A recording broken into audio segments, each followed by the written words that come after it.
Thank you for tuning in to the community conversation brought to you by Prototype Training Systems, home of CrossFit Prototype. The community conversation highlights a different member of the Prototype community each week and allows them to tell their story, share their life experience, and communicate their perspective on all things fitness. We've all listened to podcasts and watched YouTube videos that highlight some of the world's greatest leaders and visionaries, and we believe we have some amazing people here at Prototype, and we want you to get to know them. This is our 21st episode of the community conversation, and I would like to introduce our guest, Dr. Annie Powell. If you've been at Prototype, then you should know who Annie is. Annie has been part of the Prototype community for over 7 years, almost 8 years. She's a pediatric doctor. She's done every program we offer basically at Prototype. She's won multiple community awards. She's also has to be one of the nicest people that I've ever met. I'm just so glad to have her on today. And I know if you're listening, you're probably pumped to learn and hear from Annie as well. So Annie, thank you for being part of the community conversation today. Thank you for inviting me. I am so honored to be here and excited for this. I know. And you're all dressed up because I know you have a lunch date right after this. I do. So we're gonna dive into it. So Annie, why don't you just give everyone a little bit of background on yourself? Like, how did you come across CrossFit? Like, talk about your fitness journey, all that fun stuff. Totally. So growing up, was an active kid. I did swimming and I played field hockey in high school. And then through college and med school, I was really pretty compulsive about my studies and didn't have a lot of balance with getting a ton of fitness in. And after med school was residency, and I had twins during residency and then had another daughter shortly thereafter. And after I had the kids, I started kind of getting more into the fitness world. So we moved to Westboro the same year that you guys opened. So we moved to Westboro in 2012.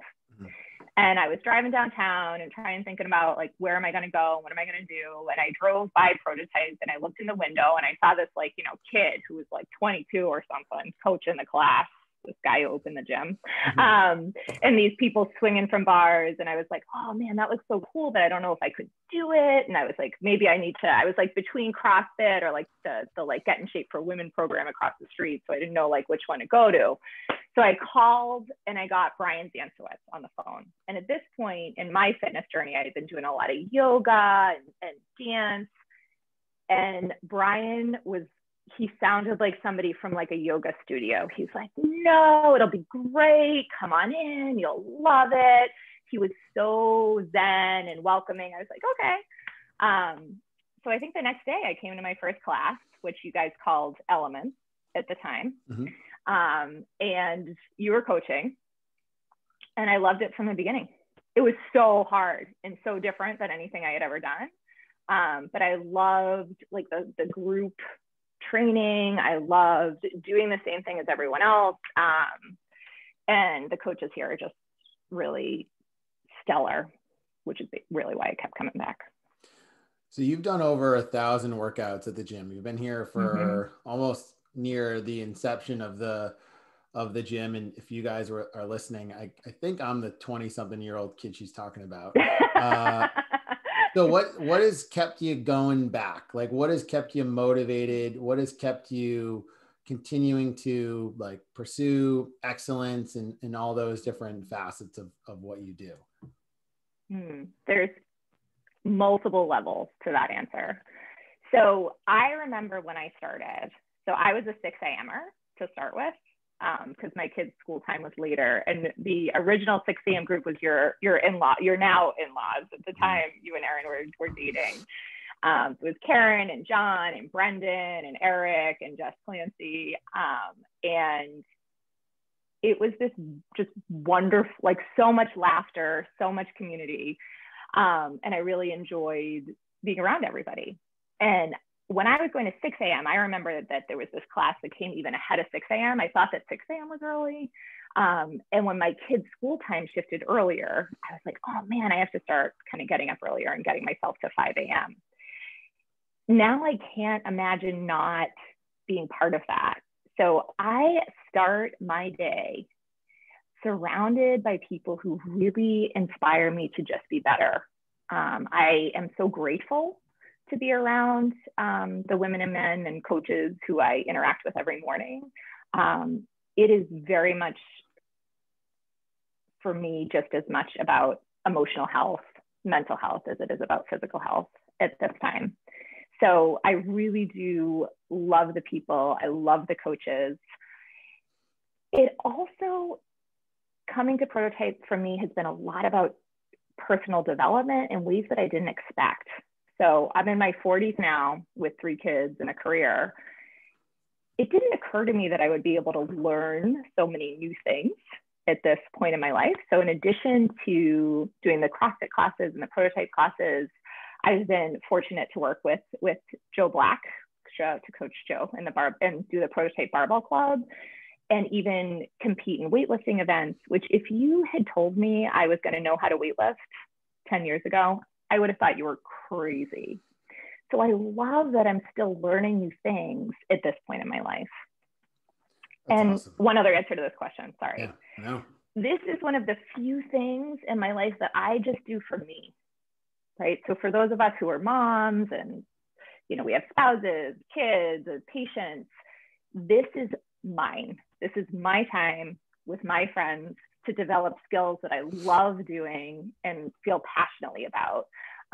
So it's actually become really sort of almost like a sacred practice of something that I do just for my own self. So how did you let Dennis join? Oh, I know, right? I let Dennis join. Well, okay. So my husband now, so a lot of people don't actually know that we're married because I never changed my name. And then we also tend to not always interact very much. That's like a doctor thing though, right? Yes, that's a doctor. And yes, that's a doctor thing. I'm like, listen, I went to school for a long time. I'm not being some doctor, somebody else's last name. I have my own last name. So Dennis joined a few years after, I think a couple years after I did. And he was just like, he works as an ER doc and his schedule is brutal. And I'm like, you really need to try this out. Like, it's going to make you feel better. And he was like, oh, you know, he did the whole thing that he said it wasn't for him. But I had a very strict rule initially that we were not going at the same time because I liked to go with my friends and it was my time. So now I do concede on that occasionally. And we do sometimes come together, which is fun. It's so funny. It's just so funny. I knew that answer, but I don't think anyone else really knew it. So you basically have stayed here for the community, and then you've kind of found other things that you never thought that you were going to be able to do. Do you remember like 1 or 2 things that like stick out in the back of your mind that I know you mentioned, like if I said you were going to do weightlifting or learn Olympic lifting, like what are some things that stick out in the back of your mind that you've been able to do over the course of, you know, the time that you've been here that you would never have thought you were going to do or maybe even capable of? So many things. So, you know, definitely the Olympic weightlifting and even competing in Olympic weightlifting. After I had been here, I think for a couple of years, it was 2015. In 2015, I was diagnosed with Hodgkin's lymphoma, and I was out of the gym for a while, like, you know, whatever time I was going through treatment. And I remember coming back and I was sitting with you and I was like, Mike, this is so much harder than I thought it was going to be to come back. And I feel like I'm never going to be able to do those things I was able to do before. And at that point, you were kind enough to start working with me, and we were doing personal training to help me get back into kind of what I was able to do before. And then I learned a lot from you about the power of mindset and the limits we put on ourselves thinking we can't do something. So working one-on-one, I don't know if you remember, but it was with you that I did Grace for the first time, RX, and I thought you were bonkers. I was like, you're crazy. And I did it. And I never thought I would be able to do pull-ups. And then I remember we sort of prepped to do Fran, and I did that a couple times. We worked on getting me prepped to do Diane's one with the handstand push-ups. Do that, RX. And it was really like, you would say things to me and I'd be like, Mike, that is you're crazy. That's never going to happen. And then we would work through it. and it would happen. And it was so cool. And you were like, no, Annie, you don't need another drink of water. Stop going for your water bottle. You can do this. You actually don't need a rest. But I have really like fond memories of those training sessions, fond in a way of like, I also felt like I was gonna like hurl of those training sessions after my cancer treatment, because it initially started, I want to get back to where I was. And then it was like, you know what? I want to be able to do things and be stronger than I was before I got sick. And having that happen was so empowering and joyful for me. Such an incredible story. I don't think enough people know that either. And it's not something that you necessarily are sharing all the time too, but the story of kind of being in a place where you never thought you were going to be able to be where you were, and now you've exceeded where you were. Yeah. And when you go through an experience where you're worried just about surviving, to then, Prototype for me has been such an important part of like reconnecting with strength in my body and in my mindset. And I'm just incredibly, incredibly grateful to the people here for that. What would you tell people, right? So people come into gyms every single day. It's gyms in general, not necessarily the type of gym that we have, but gyms in general have an incredibly high attrition rate, something like upwards of 70 to 85% on a year-to-date basis, which basically means that 8 out of 10 people that walk into a gym and sign up typically leave. So folks that go into gyms that are looking to insert goal, right? And it's more than likely lose weight, look better, feel better, be stronger. They might not also understand the additional stuff that comes out of it, right? Like, and that might not be a goal of theirs, but it's a bigger part of like the whole picture. So like, how do you talk about this stuff to folks that like maybe won't understand it, right? Right. So I think that I like to think about what underlies those motivations, right? So what needs aren't being met that we want to, look different or feel stronger. And that's what Prototype does, is fill those different needs. So this is about way, way more than a gym or fitness. This is about connection. This is about personal growth. It is about feeling a sense of vitality in your body. And those aren't things that we always get to feel in the chaos of our day-to-day lives. So I have, I talk Prototype up to all sorts of friends, and, my kids come here now. Some of my like closest friends from outside the gym now come here, my husband. And what I say is, honestly, it sounds cliche, but I say it really changed my life. And I can't imagine my life without it now. And that this is something I do to like nourish my spirit as much as I do to feel strong. And we all need that in today's crazy world. Yeah,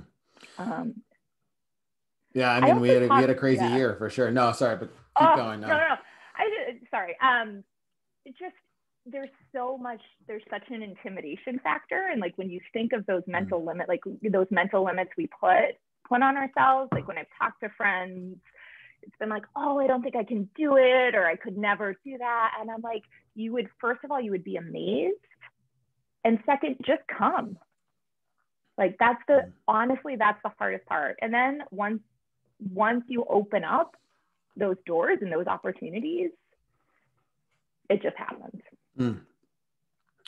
I can't agree more. Yeah. I mean, they call that, you referred to what needs aren't being met because of the goals that they have. And that's, you kind of find that through motivational interviewing. Yeah. right? And it's hard for some people to also, what I've found, I would be curious what your thoughts are, but I've found that, some people are just like, oh, foo, like that's not important. Like, I just want to lose 20 pounds, but it's like, yeah. well, why? Right? Like, what is that? Right. What is that going to do for you? Exactly. But it's interesting because we've lived through a year where, there's social isolation, Yeah. every excuse in the book to not do stuff, while some folks took the exact opposite route and found and leveraged their time to actually do more than what they were used to. What do you think, as it relates to like COVID and the folks that are, there's still people out there that are not, and not just here, right? In Massachusetts, things are getting a little bit, but like in other parts of the world, like Canada, for example, they're still not in the best place. What advice would you give those people that are struggling? Yes. So, in the world of pediatrics in particular, COVID has affected our population much differently because kids, thank goodness, are not as susceptible to the physical severity of illness as our adults. However, there's been this incredible, we call it the third wave of COVID, this just intense surge of mental health issues within the pediatric, especially within like the adolescent community, because of the effects of the isolation, the decrease in connection, and the decrease in activities that gave them joy, whether it's music or theater or sports or whatever. So now I think more than ever, it is important to kind of reconnect with these elements that bring us joy. And when we look at the science of happiness, there is no doubt that movement, right? So movement, especially, which can kind of like be varied and take us out of our comfort zone, movement that connects us with nature and movement that connects us with people, all those things are crucial to our brain's ability to kind of release those neurochemicals that just make us feel better. So often talking about like getting outside as best you can if it's safe, and connecting with others and trying to reconnect with like those activities that ground you and bring you joy. So I know like so Dennis is an ER doctor, and I know for him and for me as well, like the pandemic affected our careers differently. But having our routine where we were still, like for me, still, waking up and getting on the Zoom and doing our virtual classes, it was like such a lifesaver in terms of staying mentally healthy during this. So important, the mental health. So important. Yeah, it's so important. And the movement and connection and community are all such fundamental pieces of mental health. Well, we've been fortunate to be able to continue to leverage and to reach out and to connect with others through different modalities with Zoom and that and whatnot. And for some people, it's actually helped them even more. There's folks that you look at the flip side, right? There's always another side. Like the pandemic has created more opportunity to help more people, right? With like the use of technology. But still, with that being said, it's not for everyone. But for, let's say like bring it back to the beginning of your conversation, the Karen Burtons of the world, can isn't that flip on amazing? Karen Burton back on there. I love it. Yeah, she can flip on her camera. Yeah, Jess can work out with her robe on, and she doesn't have to be late. So she's still late. She's still late. She's still late. She's still late. Yeah, she's still late. So one more question before we get into the Spitfire around here is what is your favorite memory to date being at the gym? Oh, wow. What a great question. I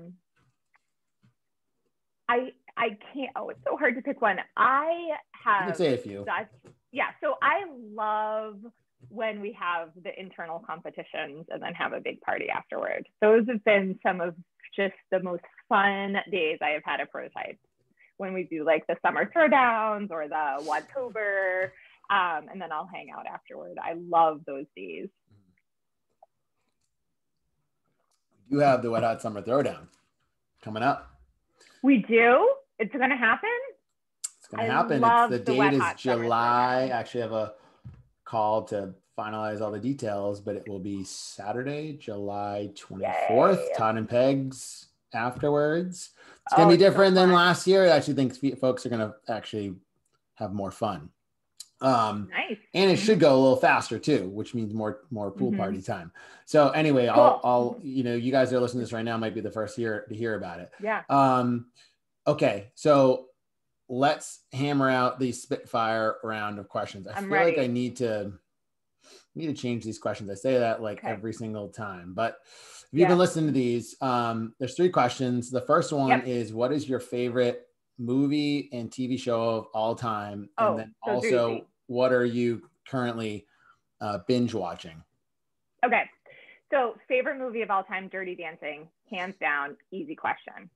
Favorite TV show of all time, Friday Night Lights. Ooh, have you watched that series, Mike? I have. Oh, I love Coach Taylor. Love it. I am not binge watching anything. I can't remember the last time I watched a TV show. Probably Friday Night Lights, maybe. It probably was. It was before I had kids. That was on TV a while ago. But we, it's up there. It streams now. Actually, during the pandemic, the girls and I binge watched Jane the Virgin, and I loved it. I don't know what that is, but it sounds like a movie that Dennis would probably not want to watch. Dennis was not a big fan of Jane the Virgin, but I thought it was fantastic. So funny. Okay, next question is, what is your favorite musician or band of all time? Springsteen, easy. Bruce Springsteen. I love going to his live shows. That's awesome. And live music is coming back too, which is coming back. Thank goodness. I miss it. And then last question is, what is your favorite thing to do when you're not working or working out at the gym? Yeah. Okay. So I'm going to answer this in a few different ways because there's a sequence of events. So I am a champion napper. So a nap has to be part of that. I'm amazing at taking naps. So if I get a great afternoon nap and then wake up and it's evening and the sun's out and go to the beach with my kids and a book and a beer and maybe some live music, all of those things mixed together. It sounds like your perfect day, not as much your hobby. Hobby? Yeah. So hobby, that's my perfect day. That's a perfect day, huh? That was my perfect day. So I am a child of 2 English teachers. I love books. I love to read. I love to take a good hip hop or Zumba class when I get the chance. That's right. So fun. Yeah, so fun. And I love to try new kinds of food and go out to eat with friends. That's awesome. And that's what you're about to do right now, right? I am about to do that right now, but I am so honored to be asked to be part of this. Thank you so much for having me. No, thank you, Annie. And, thank you for being part of the community conversation. It means a lot to me. It means a lot to everyone at Prototype. And for all of you that are tuning in and watching right now, thank you as well. Remember, every week we'll be releasing a new community conversation with a new guest to get your week started. So to be the first to know when the new community conversations posted, subscribe to our YouTube page or on Spotify, and also our Daily Brief newsletter. And if you are part of the Prototype community, this gets posted every single week in our community members only club on Facebook. That means if you're on Facebook, I know Annie is not on Facebook. Well, you are, kind of. You're kind of in the shadows. But if you're a member, for some reason you're not in the group, just let us know. We'll get you in. And then lastly, if you'd like to be on the community conversation, just shoot us a message and we'd love to have you. So until next time, thank you, Annie. Bye, guys. Have a great day. Thanks.